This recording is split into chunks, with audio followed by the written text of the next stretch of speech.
Salam Media Sriwijaya.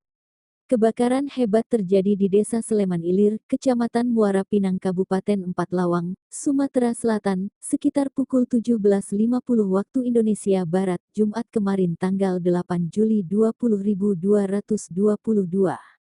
Kebakaran menghanguskan 10 rumah warga di Desa Sleman Ulu, Kecamatan Muara Pinang, Kabupaten Empat Lawang, Sumatera Selatan.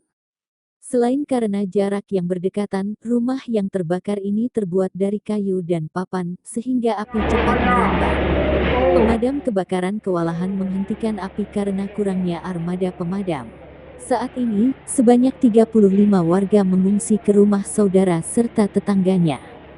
Tidak ada korban jiwa dalam peristiwa ini, namun 10 rumah milik warga hangus terbakar dan kerugian ditaksir mencapai 500 juta rupiah.